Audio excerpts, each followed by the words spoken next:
정부는 이번 특별 방역 대책으로 매출이 줄어든 소상공인들에게 100만 원씩의 방역 지원금을 다음 달 중 지급하겠다고 밝혔습니다. 하지만 소상공인들은 정부가 연말 대목을 날리게 해놓고 푼돈으로 생색만 내고 있다며 지원금 단체 거부를 논의하고 있습니다. 이재명 민주당 후보는 아들의 억대 도박 의혹에 선을 그으며 잃은 돈이 1,000만 원은 안 된다고 해명했습니다. 하지만 이번에는 온라인 게시판에 성매매 후기를 올리고 여성 비하성 글을 썼다는 의혹이 이어지고 있습니다. 윤석열 국민의힘 대선 후보가 아내 김건희 씨의 허위 이력 논란에 대해 공정과 상식에 맞지 않다며 사흘 만에 고개를 숙였습니다. 민주당은 오늘도 김 씨가 편법으로 건강보험료를 회피했다는 의혹을 제기했습니다. 아동 성범죄자 조두순 집에 침입해 둔기를 휘두른 20대 남성에 대해 경찰이 구속영장을 신청했습니다. 남성은 지난 2월에도 조두순을 응징하겠다며 흉기를 소지하고 침입하려다 검거된 전력이 있습니다. 전국 멸치 생산 70%를 차지하는 남해안 멸치잡이 업계가 위기에 놓였습니다. 경매에 나온 물량이 평소의 10분의 1 수준에 그칠 정도여서 폐업하는 어선들도 늘고 있습니다.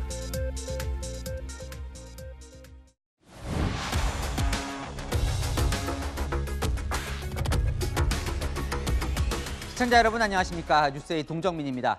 정부가 거리두기 강화로 피해를 본 이 소상공인과 자영업자들을 위한 손실보상책을 발표했습니다. 매출이 줄었다는 게 확인만 되면 이 매출이나 손실 규모와 상관없이 똑같이 100만 원을 주겠다는 건데요. 김부겸 국무총리, 폭넓고 두터운 지원이 필요하다는 현장 목소리를 듣고 재원을 총동원했다 이렇게 말을 했지만요. 현장에선 연말 대목 다 날렸는데 푼돈으로 생색만 낸다며 다음 주 집단 휴업하겠다 반발이 거셉니다. 첫 소식 박지혜 기자입니다. 고강도 거리두기에 앞서 정부가 피해 보상책을 발표했습니다. 가용할 수 있는 모든 재원들을 총동원하여 소상공인 자영업자 분들이 체감할 수 있는 추가적인 지원 방안을 마련하였습니다. 이번 방역조치 강화로 피해를 입는 320만 소상공인 자영업자에게 방역지원금 100만 원을 현금으로 줍니다. 손실보상금 지급 대상도 넓히고 분기별 하한액도 올렸습니다.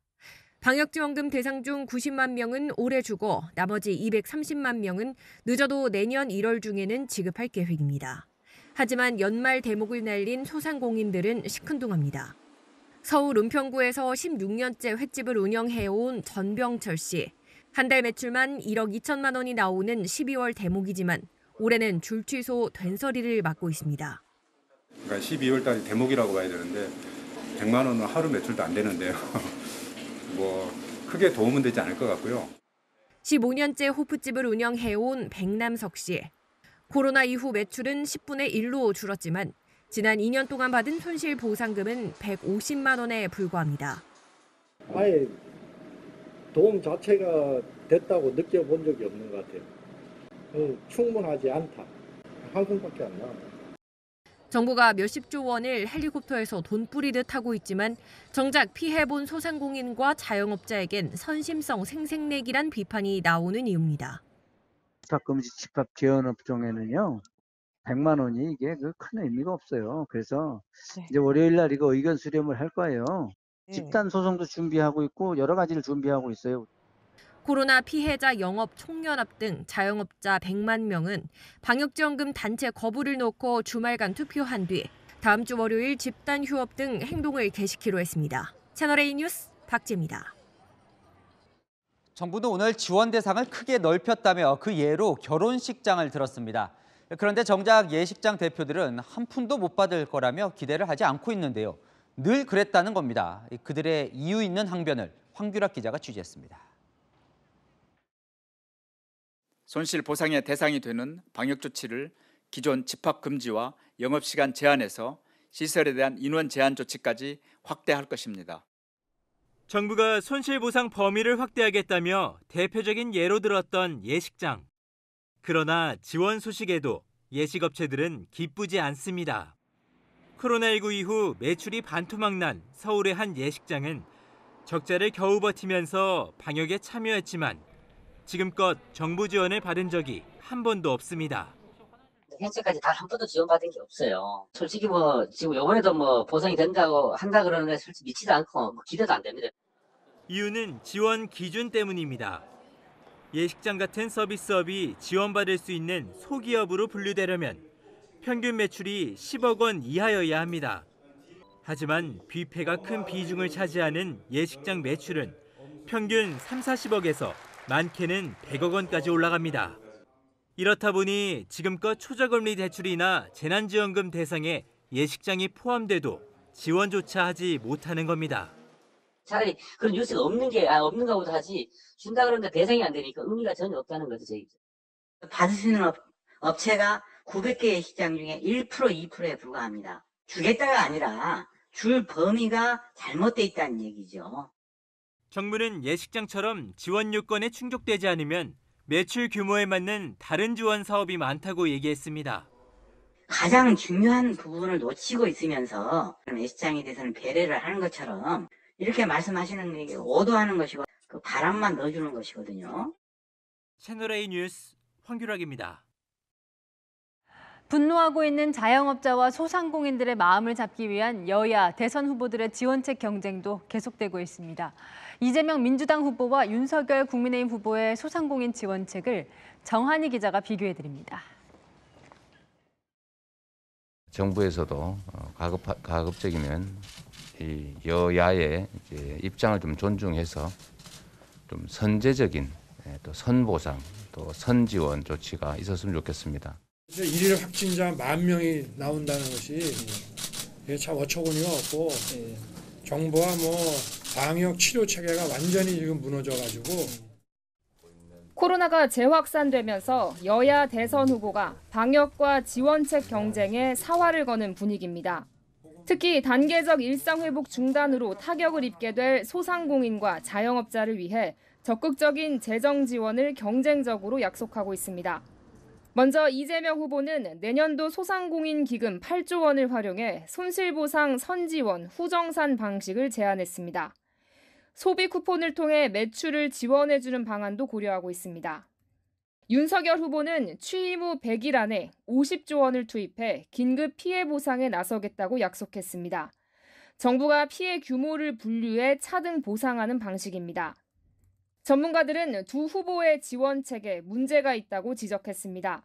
대면 소비 활성화와 연결될 수 있는 이러한 부분들은 사회적 거리두기와 관련해서 실질적인 문제를 추가적으로 만들어낼 수 있기 때문에 현재 상황에서 진행하기에는 어려움이 있다고 생각됩니다. 규모 면에서 50조를 지출 구조조정을 통해서 마련한다는 것은 거의 불가능에 도전한다는 그런 얘기이기 때문에 어떤 이제 신뢰감 있는 약속이라고 보기는 조금 어려울 것 같습니다. 두 후보는 똑같이 추경 필요성도 강조하고 있는데 표를 겨냥한 돈풀기 경쟁이라는 비판도 나옵니다. 채널A 뉴스 정한입니다. 네, 이제 5시간 정도 뒤 자정이 되면 사회적 거리두기가 다시 강화됩니다. 영업시간 제한도 부활하고 사적 모임 인원도 다시 줄어들죠. 시행 전 마지막 금요일인 오늘 거리 모습 어떤지 취재기자 연결해 보겠습니다. 자, 정현우 기자, 뒤에 사람들 많이 보이네요. 네, 제가 나와 있는 이곳 서울 강남역은 거리두기 강화 전 마지막 금요일을 맞아서 저녁 자리를 즐기려는 시민들로 가득한 상황입니다. 이 강화된 거리두기가요, 지금으로부터 한 5시간쯤 뒤인 내일 0시부터 바로 적용되기 때문에 지금 저녁 자리에 나와 계신 시민분들은 이 자정이 되기 전에 자리를 마무리하셔야겠습니다. 내일부터는 사적 모임 인원이 최대 4명으로 줄고 식당과 카페 같은 주요 다중이용시설은 밤 9시에 문을 닫아야 합니다. 방역 수칙을 위반하면 이용자는 10만 원, 관리자는 150만 원의 과태료가 부과됩니다. 서울 시내 야간 대중교통 운행도 감축되는 등 밤시간 이동량을 줄이기 위한 대책들도 시행됩니다. 사회적 거리두기가 다시 강화되자 자영업자들은 연말 대목이 사라졌다며 망연자실한 표정입니다. 기본적으로 취소율이 지금 50%가 넘어가요, 저희가. 왜 일단은 자영업자들부터 손해를 보고 시작을 해야 되는 건지. 거의 단체가 많았는데 그게 하나도 안 되니까 겨우 구해놨더니 이렇게 돼서 지금 뭐 자를 수도 없고. 시민들 역시 2달도 못 간 일상 회복에 아쉬움이 큽니다. 아무래도 이제 위드 코로나를 하면서 약간 풀어졌던 거에서 다시 이제 거리두기가 강화되는 거다 보니까 일상생활에 대해서 좀 적응을 하는 게 좀 까다로울 것 같아요. 이번 특별 방역 대책은 내년 1월 2일까지 시행되는데요. 방역 상황에 따라 추가로 연장될 가능성도 배제할 수 없습니다. 방역 당국은 일상 회복으로 다시 나아가기 위해 앞으로 2주간 잠시 멈춤에 동참해달라고 당부했습니다. 지금까지 서울 강남역에서 전해드렸습니다. 이재명, 윤석열 두 대선 후보 모두 가족 해명에 바쁜 하루였습니다. 여론이 안 좋으니 어떻게든 이 사과와 해명으로 수습을 해보려 하는데 불씨가 꺼지질 않고 있습니다. 먼저 이재명 민주당 후보, 장남의 불법 도박 액수와 관련해서 국민의힘이 억대 의혹을 제기하자 1,000만 원 이내로 잃은 것 같다고 해명했습니다. 도박 자금 출처는 은행에 빚이 있다고 설명을 했는데요. 경찰은 곧 조사에 착수할 계획입니다. 윤수민 기자입니다. 이재명 더불어민주당 대선 후보는 국민의힘이 제기한 아들의 억대 도박 의혹에 선을 그었습니다. 한 번에 뭐 몇십만 원씩 뭐 이렇게 찾아서 그 사이버머니라고 하나요? 사서 한 모양인데 하여튼 기간이 꽤 길고 그 사이에 잃은 게 1,000만 원까지는 안 되는 것 같습니다. 도박 자금 출처에 대해서도 은행 빚이라고 설명했습니다. 은행에 빚이 좀 있습니다. 어제 이 후보가 여러 차례 고개 숙여 사과했지만 추가 의혹이 끊이지 않자 다시 해명하고 나선 겁니다. 2019년부터 올해까지 공개된 고위공직자 재산 신고 내역을 보면 이 후보 장남의 재산은 예금이 2년 전 87만 원에서 증여를 받아 작년 5천만 원으로 늘었고 은행 빚은 올해 1,100만 원으로 늘었습니다. 민주당 의원들은 이 후보 아들을 엄호했습니다. 550만 원을 땄다라고 이렇게 이야기를 했는데 거짓 글을 올리는 경우도 굉장히 많기 때문에 국민의힘은 이 후보 부친의 도박 전력까지 언급하며 공세에 집중했습니다. 아버지도 옛날에 저 상습 도박했다고 그 본인의 자서전에 그렇게 적혀 있거든요. 그런데다가 이제 아들까지 상습 도박을 사실상 자백한 게 됐으니 3대를 이어서 이게 범죄자 집안이 아니냐. 이 후보 장남의 불법 도박에 대한 수사는 경기 남부경찰청에 배당됐고 경찰은 이르면 다음 주 고발인을 조사할 계획입니다. 채널A 뉴스 윤수민입니다. 이번 의혹은 이재명 후보 장남이 온라인 커뮤니티에 쓴 글이 알려지면서 시작이 됐죠. 수백 개 올린 장남의 글과 댓글이 지금 삭제가 되고 있는데요. 그중에는 성매매를 암시하거나 여성 비하성 내용이 상당수 포함됐다는 의혹도 불거졌습니다. 이 후보는 아들이 성매매를 안 했다고 하더라 이렇게 감쌌지만 민주당은 또 무슨 내용이 드러날까 긴장하는 분위기입니다. 전혜정 기자입니다. 이재명 후보 장남의 성매매 의혹은 불법 도박과 마찬가지로 이 후보 아들이 올린 것으로 추정되는 게시물에서 불거졌습니다. 게시물 중에 마사지 업소를 다녀온 후기 글이나 여성을 비하하는 듯한 내용이 담긴 겁니다. 수백 개의 게시물은 이미 삭제됐고 댓글도 하루 사이 삭제된 것으로 나타났습니다. 이재명 후보는 아들의 성매매 의혹을 부인했습니다. 저도 확인을 해봤는데 그 성매매 사실은 없었다고 합니다. 하지 않고서 좀 썼다고 하기에는 조금 좀 의심스러운 부분이 있어서 네. 이에 대해서 저도 알 수 없는 일이긴 한데 본인이 맹세코 아니라고 하니 부모된 입장에서는 믿을 수밖에 없는 상황입니다. 민주당은 게시물과 댓글에서 또 다른 의혹이 나올까 촉각을 곤두세우고 있습니다. 국민의힘 중앙여성위원회는 수사를 촉구했습니다. 내용은 돈에 비해 서비스가 만족스럽지 않았다거나 차마 입에 올리기도 어려운 구체적인 내용들로 채워져 있습니다. 즉시 수사에 착수해야 할 것입니다.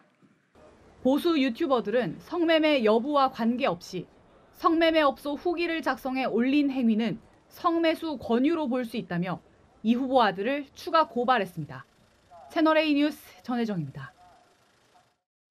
이번에 윤석열 국민의힘 대선 후보 부인 김건희 씨를 향해 민주당이 제기한 새로운 의혹도 살펴보겠습니다.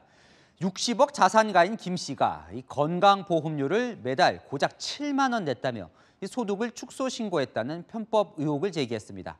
국민의힘은 월급 200만 원에 맞춰 정상 납부했다며 허위 비방이라고 맞섰습니다. 김성규 기자입니다. 더불어민주당은 윤석열 국민의힘 후보의 배우자 김건희 씨가 건강보험료를 적게 내기 위해 소득을 낮춰 신고한 게 아니냐는 의혹을 새롭게 제기했습니다. 김 씨가 2014년에서 2017년까지 주식회사 코바나 콘텐츠 대표이사로 재직할 당시 연소득 2,800만 원을 받았다고 신고해 건보료를 월 7만 원 정도 납부했다는 이유에서입니다. 본인 가족들의 보험료는 꼼수로 줄이려 하면서 건강보험 재정을 걱정하는 윤 후보의 진정성을 그대로 믿을 국민들이 있겠는가? 만약 김 씨가 지역가입자였다면 60억 원의 재산이 반영돼 월 37만 원대를 냈어야 한다는 것이 민주당 측의 주장입니다. 과연 김건희 씨의 월 7만 원 건강보험료는 공정하다고 생각하십니까? 송파구 세 모녀분들의 납부한 보험료는 월 5만 원이었습니다. 리플리 중국은까지 언급하며 김 씨의 허위 경력 의혹에 대한 공세 수위는 더 높였습니다. 신정아 교수 옛날에 문제를 낸 적이 있었죠. 예. 그때 윤석열 후보가 수사를 했었습니다. 이 횟수는 훨씬 더 많습니다. 그런데 개인적으로는 이거 혹시 이거 리플리 증후군 아닌가 할 정도로 국민의힘은 건보료 의혹 제기를 반박했습니다. 회사 자금이 여의치 않아도 직원들 월급은 줘야 했기에 김건희 대표 이사의 월급은 200만 원으로 책정되었고 그에 맞춰 공단이 부과한 건보료를 성실히 납부했을 뿐입니다. 건강보험료를 덜 내기 위해 자신의 월급을 낮게 책정했다는 민주당 주장은 명백한 허위 비방이라고 했습니다. 채널A 뉴스 김성규입니다. 윤석열 후보는 부인 김건희 씨의 허위 경력 의혹에 대해 결국 대국민 사과를 했습니다. 공정과 상식에 맞지 않았고 일관된 잣대를 저와 제 가족에도 똑같이 적용되어야 한다며 고개를 숙였습니다. 이민찬 기자입니다. 윤석열 국민의힘 대선 후보가 예정에 없던 기자회견을 열고 준비해온 사과문을 읽었습니다. 제 아내와 관련된 논란으로 국민 여러분께 심려를 끼쳐드려 죄송합니다. 사과의 이유도 밝혔습니다. 이유 여하를 불문하고 경력 기재가 정확하지 않고 논란을 야기하게 된 것 그 자체만으로도 제가 강조해온 공정과 상식에 맞지 않는 것임을 분명히 말씀드립니다. 경력 기재가 정확하지 않은 것에 대해 포괄적 사과를 했을 뿐 구체적인 사실관계에 대해선 언급하지 않았습니다. 윤 후보는 공정과 상식의 잣대를 가족에게도 똑같이 적용하겠다면서도 허위 경력 의혹에 대한 수사에 대해선 말을 아꼈습니다. 아내분 관련해가지고 네. 수사도 임해야 한다는 얘기도 있는 상황입니다. 이 사과로 여러분들 받아주시고 그리고 뭐 나머지 부분에 대해서는 제가 어떠한 그 법과 원칙이라는 것은 누구에게도 예외가 없다고 지금 말씀을 드렸습니다. 앞서 김종인 총괄 선거대책위원장은 사과가 빠르면 빠를수록 좋다고 말했고 이준석 대표도 겸손한 자세로 늦지 않은 시간에 입장 표명을 해야 한다고 사과를 적용했습니다. 사실관계 확인이 먼저라며 공식 사과를 미루다 여론 악화와 당내 사과 압박에 백기를 든 거라는 해석이 나옵니다. 김건희 씨의 직접 사과다 해명은 아직 예정되어 있지 않습니다. 채널A 뉴스 이미찬입니다.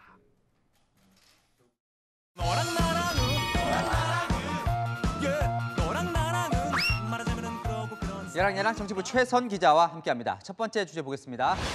여야 후보들 보이는데요. 서로 다른 뭘까요? 네, 잣대입니다.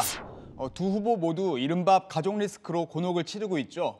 그런데 여야 모두 상대 후보를 비판하면서 자신에게 유리한 잣대를 들이대고 있습니다. 글쎄요, 두 후보 모두 동병상련처지라 서로를 공격하기가 좀 조심스러울 것 같기도 한데 또 그렇지가 않나 보군요. 네, 먼저 민주당은 공사 구분을 기준으로 내세우고 있습니다. 공적 영역은 검증하되 사적 영역은 놔두자는 건데요. 이재명 후보 아들의 사생활로 곤혹스러워하고 있죠. 그래서일까요? 김건희 씨의 공격에서 과거 출신이나 외모에 대한 언급은 줄이고 허위 이력 의혹에 집중하는 모양새입니다.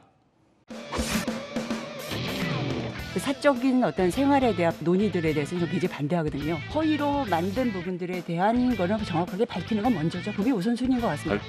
이력을 또 쓰고 또 공적으로 활동을 하지 않습니까? 공적인 영역으로 나아간 것, 거기에 나아가려고 했던 것, 이런 것들은 검증의 대상이 된다.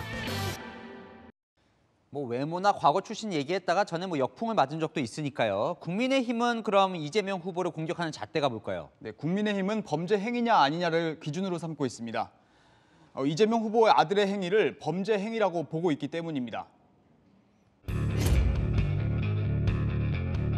이미 성인이 된 분이 현실적으로 범죄 행위를 하고 있다. 빨리 수사를 받고 형사처벌을 해야 될 그런 범죄 행위거든요. 형사처벌 사항이 된다면 하는 게 맞습니다. 아니 뭐 이재명 후보 아들도 지금 뭐 수사한다는데 윤석열 후보 배우자라고 해서 내 문제 아니다라고 넘어갈 수는 없겠죠. 김건희 씨 허위 이력 의혹의 경우 대부분 공소시효가 지난 반면 최근까지 진행된 이재명 후보 아들의 상습 도박 의혹은 처벌받을 가능성이 남아있다는 판단도 영향을 미쳤을 것이라는 분석도 있습니다. 자, 다음 주제 보겠습니다. 아니면 말고 여야 모두 너무 나간 발언들이 나오고 있어요. 네, 아니면 말고식의 공격을 했다가 역풍을 맞는 경우가 나오고 있는데요. 이재명 후보 아들 건은 장제원 의원 아들 건과 다르다고 주장하려다가 문제가 된 여당의 이 발언부터 들어보시겠습니다. 문제 해결에 아버지의 힘이 좀 개입된 그런 문제들이 계속 반복적으로 이루어졌던 게 사실은 훨씬 더 논란을 키웠던 면이 있고요. 상습 도박을 한 이재명 후보 아들의 경우에는 아버지의 개입은 없었다며 개입한 장 의원과는 다르다고 말한 겁니다. 그래요? 장 의원이 어떻게 개입을 했었죠? 네, 장 의원은 어떤 개입도 하지 않았다며 오늘 내 사과하지 않으면 법적 조치를 취하겠다고 강하게 반발했습니다. 결국 권 의원은 확인되지 않은 사실을 단정적으로 발언한 점을 정중히 사과한다며 친서를 보냈습니다. 김의겸 열린민주당 의원 발언도 논란이죠. 네, 김 의원은 김건희 씨가 통화 중에 기자에게 한 발언이라며 이렇게 소개했었죠. 그러면 왜 나만 이렇게 말하자면 괴롭히느냐 하면서 억울하다라고 하면서 당신도 기자도 털면 안 나올 줄 아느냐. 김의겸 의원이 주장한 뭐 YTN이나 그 신 기자도 털면 나오는 게 없는 줄 아냐 이런 이야기는 없었나 보네요. 그 부분은 좀 사실과는 좀 다른 것 같아요. 사실과는 다르다. 국민의힘은 기자가 하지 않은 말까지 만들어낸 나쁜 의원, 나쁜 선배라고 비판했는데요. 민주당 김남국 의원, 국민의힘 이수정 공동선대위원장 모두 뚜렷한 근거도 없이 상대 측에서 의혹을 만들어냈다는 기획설까지 제기하고 있죠. 아니면 말고식 공격, 급한 마음은 이해가 되지만 정치인의 최소한의 품격마저 사라지는 것 같아 씁쓸합니다. 요즘 참 듣기 괴로운 소식만 자꾸 전해드리는 것 같습니다. 지금까지 여랑야랑이었습니다. 네, 아동 성폭행범 조두순의 집에 20대 남성이 침입해 둔기를 휘둘렀습니다. 이 남성은 조두순에게 응징하려 했다고 진술했습니다. 김호영 기자입니다.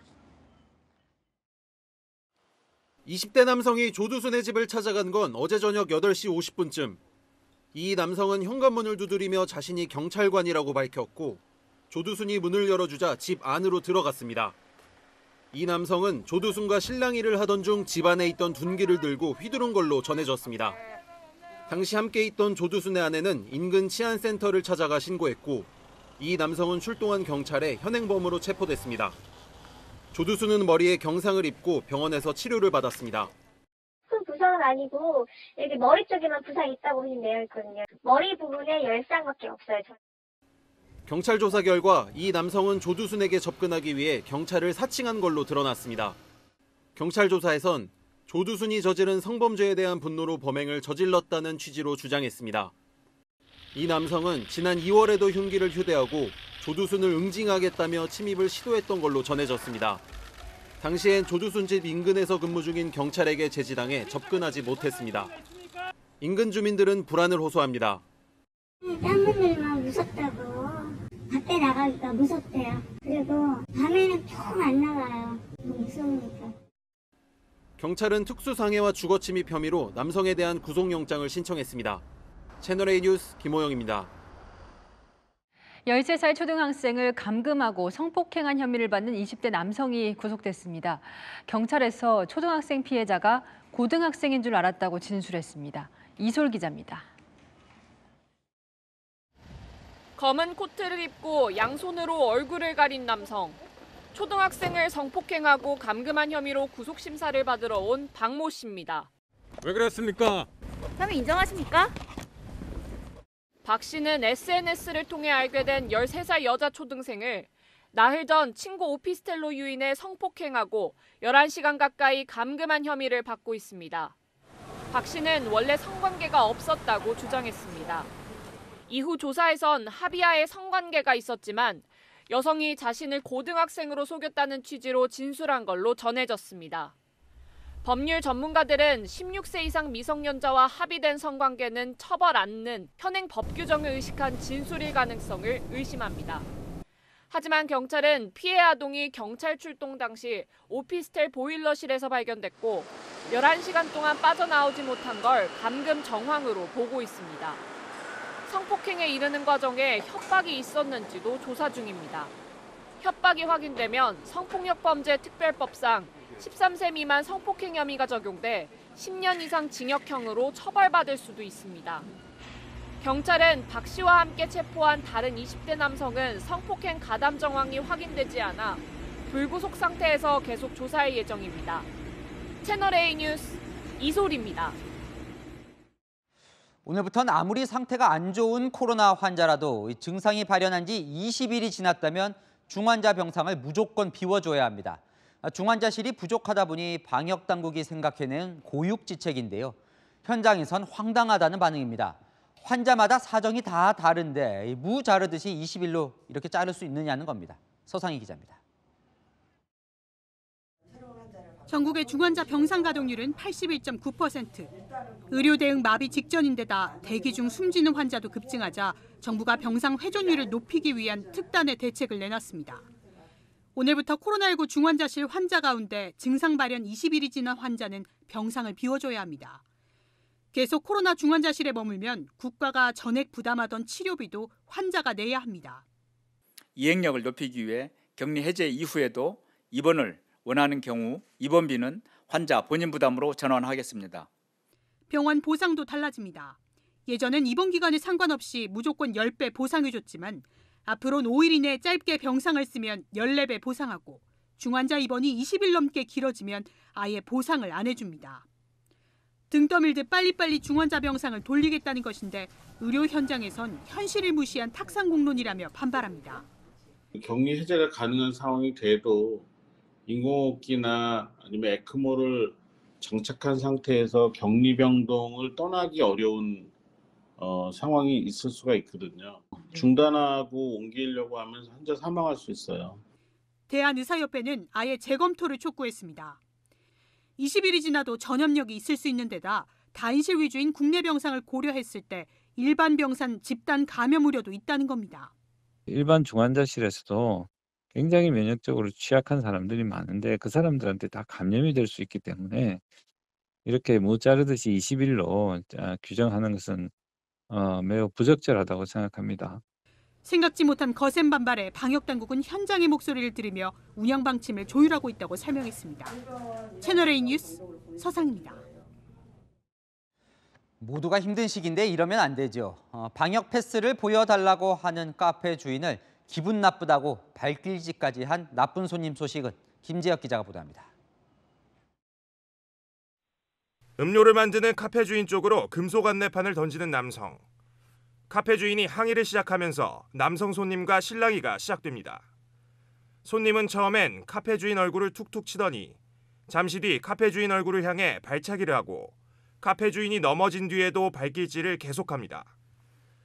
경기 고양시 카페 주인이 40대 손님에게 폭행당한 건 어제 오후 1시쯤. 사건의 발단은 방역 패스 확인이었습니다. 혼자 카페에 들어온 손님이 주문을 하자 20분쯤 뒤 테이블에 앉은 남성에게 방역 패스를 보여달라고 했지만 응하지 않았다는 게 카페 주인 주장입니다. 벌금 내지를 않으려면 웬만하면 다 확인을 해야 돼요. 2차 접종 맞으시고 확인 좀 보여줄 수 있나 말하니까 자기가 왜 그래야 되냐. 거듭 백신 접종 증명서를 보여달라고 요청하자 남성은 불쾌감을 드러냈고 결국 폭행으로 이어졌다고 했습니다. 처음에는 수건을 던지더니 옆에 있는 쓰레기통이나 저기 첨부된 쓰레기통이나 다른 걸 던지려고 하더라고요. 결국 경찰이 출동해 이 남성을 체포했습니다. 남성은 카페 주인 말투에 기분이 상했다고 진술한 걸로 알려졌습니다. 질병관리청 관계자는 손님이 2명 이상일 때 방역 패스 확인 의무가 있지만 1인 손님도 업주가 자율적으로 확인해도 된다고 밝혔습니다.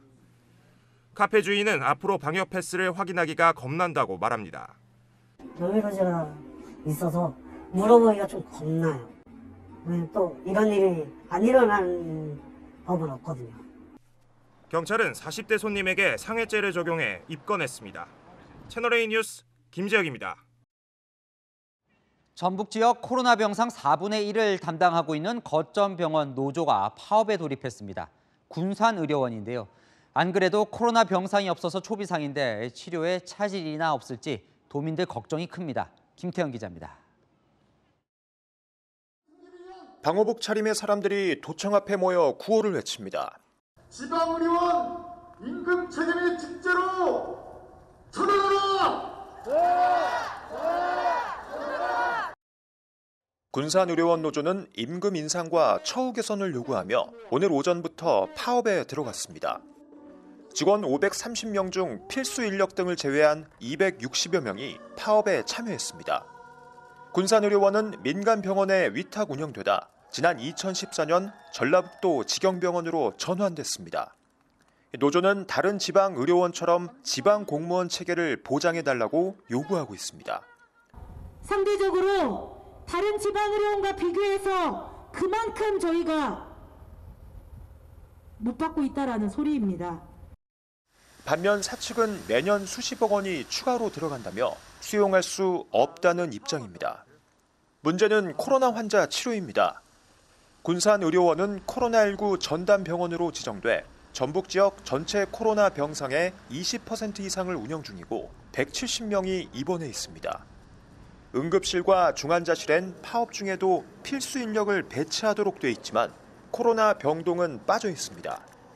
간호 인력 3분의 1 이상이 파업에 동참하면서 병원 측은 비노조원을 투입해 업무 공백을 막고 있지만 파업이 길어지면 부담이 커질 수밖에 없습니다.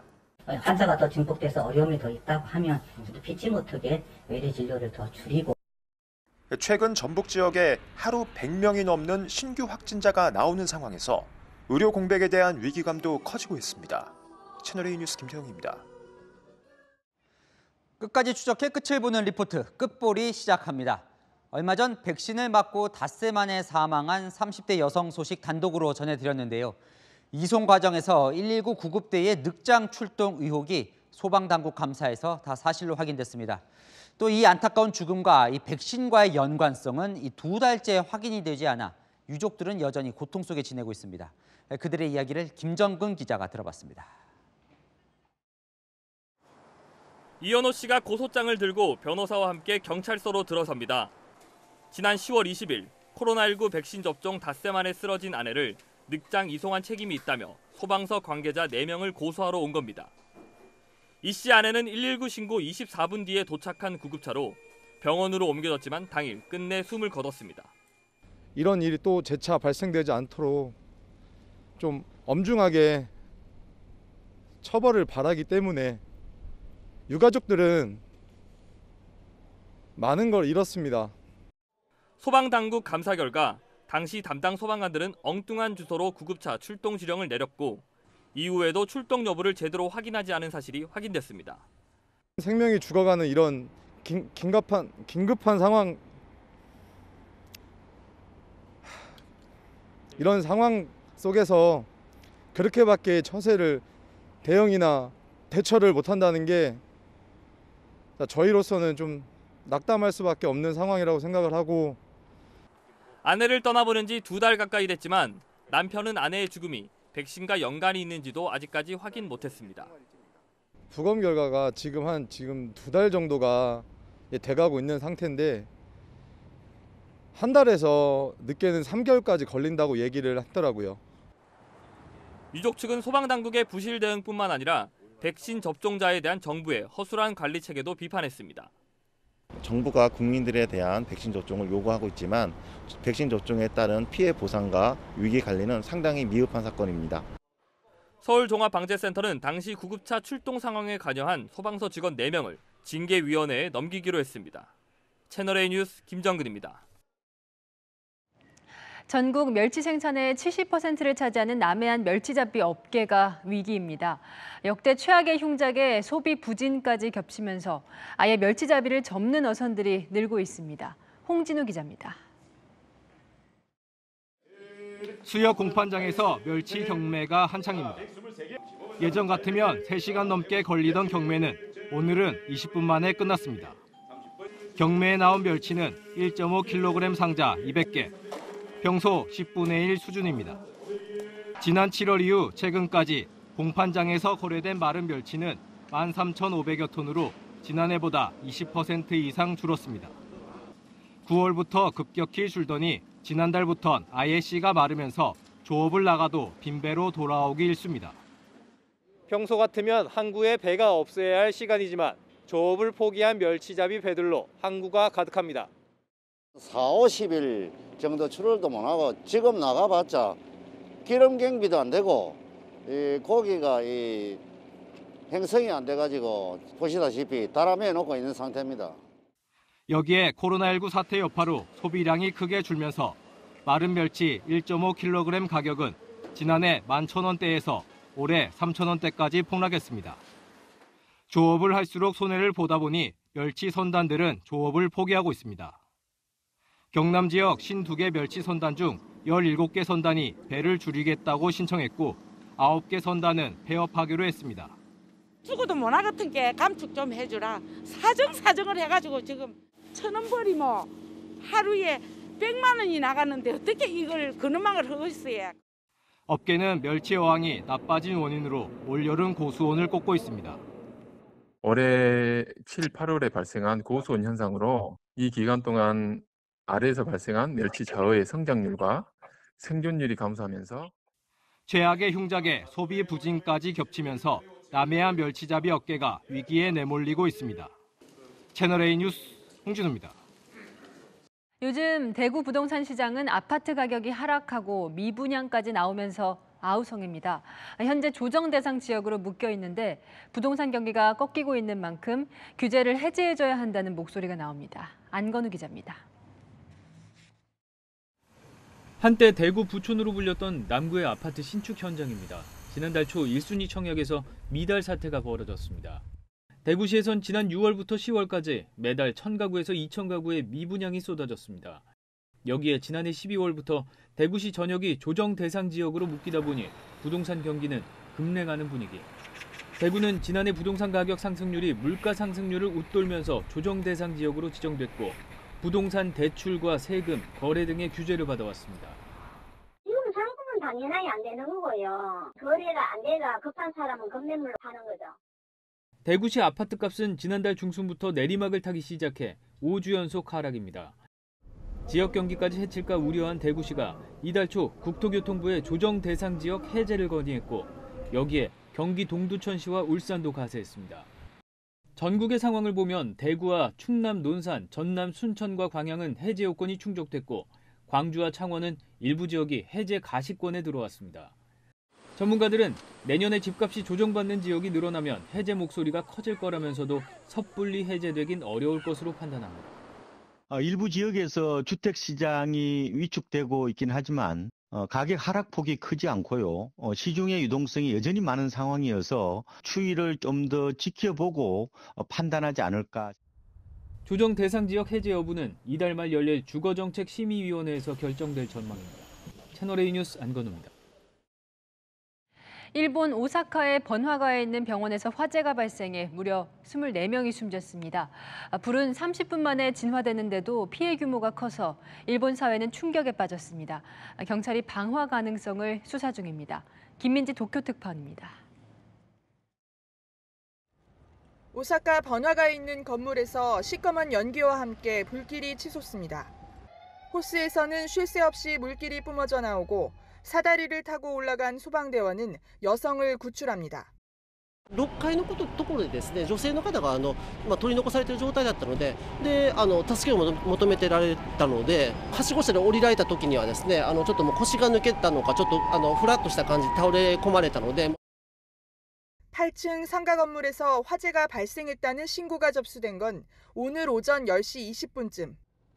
소방차 70여 대가 출동해 30여 분 만에 진화 작업을 마쳤지만 4층에서만 27명이 심정지 상태로 발견됐고 이들 중 20명 이상이 숨졌습니다.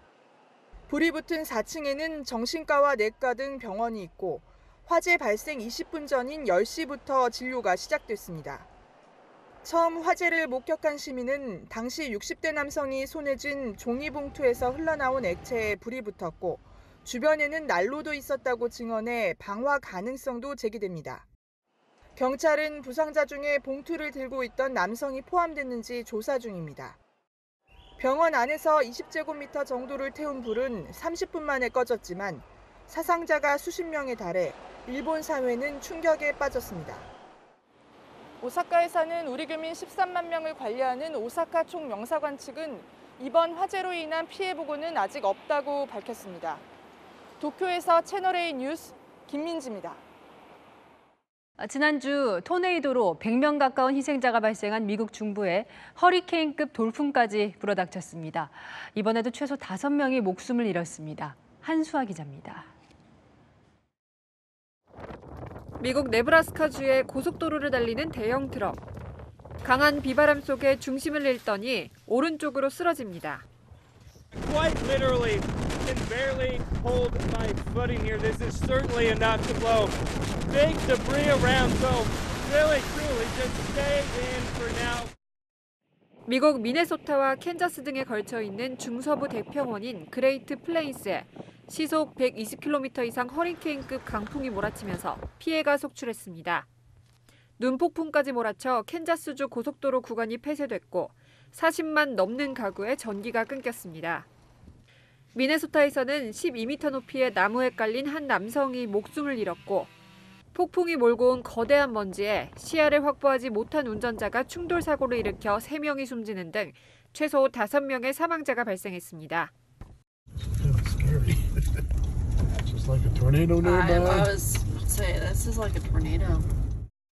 어제 하루 동안만 미국 전역에서 허리케인급 돌풍이 50여 건 발생했습니다. 과학자들은 겨울철 이상 고온 날씨 때문에 이례적이고 강력한 폭풍이 발생했을 가능성에 주목하고 있습니다. 이번 돌풍 발생 불과 몇 시간 전 바이든 대통령은 지난주 토네이도로 가장 많은 희생자가 발생한 켄터키주를 방문해 이재민들을 위로했습니다. 채널A 뉴스 한수아입니다. 북한이 오늘 김정일 국방위원장 사망 10주기를 맞아 5년 만에 대규모 중앙 추모 대회를 열었습니다. 국제사회는 지난 10년간 제다리 걸음하고 있는 북한의 인권 문제와 테러 지원 행위를 비판했습니다. 권갑구 기자입니다. 북한이 김정일 국방위원장 사망 10주기를 맞아 중앙 추모 대회를 열었습니다. 김정은 국무위원장이 참석했고 김여정 노동당 부부장은 67일 만에 공식 석상에 등장했습니다. 북한 주민들의 추모는 어제 저녁부터 이어졌습니다. 10년이면 강산이 변한다고 했는데 지나간 세월 속에서도 변하지 않는 것이 위대한 장군님에 대한 우리 인민들의 절절한 그리움입니다. 김정일 사망 10년, 김정은 집권 10년이 지났지만 북한의 인권과 테러 인식은 나아지지 않았습니다. 유엔은 오늘 북한에서 여전히 고문과 구금, 성폭력, 정치범 수용소와 강제 실종 등이 지속되고 있다며 17년 연속 북한 인권 결의안을 채택했습니다. 표결 없이 만장일치로 채택한 건 이번이 8번째입니다. The regime continues to hold more than 100,000 people in political prison camps. The rest of the population is ruled by fear. 우리나라는 3년째 결의안에 동의만 한 채 공동제한국 명단에서 빠졌습니다. 북한은 결의안은 미국의 대북적대 정책과 이중잣대의 결과물이라며 강하게 반발했습니다. 미 국무부는 2017년부터 북한에 부여한 테러 지원국이라는 오명을 유지하기로 했습니다. 테러 행위를 지원한 데다 이를 해결할 조처를 하고 있지 않다는 겁니다. 미국은 테러 지원국에 군사와 경제 지원을 금지하고 있으며 무기 외 이중 용도로 사용될 수 있는 물품의 수출도 허용하지 않습니다. 채널A 뉴스 권갑구입니다. 농구 대통령 허재 전 대표팀 감독의 두 아들이죠. 허웅과 허운이 프로농구 올스타 팬 투표 1위에 올랐습니다. 이번엔 형 허웅이 동생을 제쳤습니다. 정윤철 기자입니다. 촘촘한 협력 수비도 슈터 허웅의 날카로운 장거리 3점 슛을 막지 못합니다. 상대 수비를 무너뜨리는 현란한 돌파까지. 올 시즌 국내 선수 득점 1위 허웅이 올스타 팬 투표 1위에 올랐습니다. 16만 표를 넘게 얻어 이상민 삼성 감독이 보유했던 역대 최다 기록을 넘었습니다. 농구 대통령 허재의 장남으로도 유명한 허웅은 동생 허훈과의 경쟁에서도 앞섰습니다. 통산 3번째 올스타 1위에 오르면서 동생의 3년 연속 올스타 1위 등극을 막은 겁니다. 지난해 1위였던 허훈은 이번에 2위를 기록해 형제는 2년 연속 올스타 1, 2위를 차지하는 진기록을 세웠습니다. 훈이는 압도적인 2위를 했기 때문에 그걸로 만족했으면 좋겠습니다. 앞으로 1위는 제가 항상 차지하도록 하겠습니다. 지난 시즌만 해도 형을 향해 올스타 1위의 자부심을 당당히 드러냈던 허훈. 너 2위, 나 1위니까 1위의 말을 복종을 해야 돼. 올해는 팀 성적을 앞세워 기싸움에서 밀리지 않습니다. 9연승의 KT는 허훈의 활약을 앞세워 선두를 달리고 있습니다. 반면 허웅의 DB는 8위에 머물러 있습니다. 제가 뭐 인기도 1위 하고 팀도 1위 하면 형은 또 뭐 먹고 삽니까? 인기라도 1위 해야죠. 올 시즌 프로농구 올스타전은 다음 달 16일 대구에서 열립니다. 투표 1, 2위에 오른 허웅과 허훈이 직접 뽑은 선수들이 맞붙게 됩니다. 채널A 뉴스 정희철입니다. 오늘도 추웠는데요. 내일은 전국이 그야말로 꽁꽁 얼겠습니다. 지도 보시면 전국 대부분이 파란색으로 칠해져 있죠. 한파특보가 내려진 건데요. 내일 아침 서울과 대전은 영하 10도까지 떨어지면서 이번 한파의 절정을 보이겠고요. 낮에도 서울은 0도, 대구는 4도로 아침보다 기온이 크게 오르긴 합니다만 여전히 춥겠습니다. 오늘 충청과 호남 지역에 쏟아진 폭설은 거의 잦아들었는데요. 내일은 중부지방에 한방눈이 내리겠습니다. 내일 낮 서쪽부터 시작돼 오후 6시경 사이 국지적으로 가장 강하게 내리겠고요. 밤엔 다시 소강 상태를 보이다가 새벽 사이 다시 내리겠습니다. 서울과 경기 내륙, 일부 강원과 제주 산지에는 최고 8cm로 제법 많겠고요. 충청과 호남 또 일부 남부 지역에 최고 5cm 정도 더 오겠습니다. 중북부 지역은 오후 동안 짧고 강한 눈이 집중되는 만큼 대비가 필요하겠습니다. 추위는 일요일 아침까지 이어질 전망입니다. 날씨였습니다. 1년 장사 망쳤는데 100만 원 보상해 주겠다니 소상공인들 헛웃음만 나온다는데요. 이 와중에 청와대는 이런 홍보를 하네요. 원래 정부는 70만 원 주려고 했는데 대통령이 더 주라고 해서 100만 원 주는 거라고요. 대통령, 어제는 준비가 부족했다고 송구하다더니 오늘은 국민 세금으로 생색을 냅니다. 마침표 찍겠습니다. 어제는 병 주고 오늘은 약 주고. 뉴스 마칩니다. 감사합니다.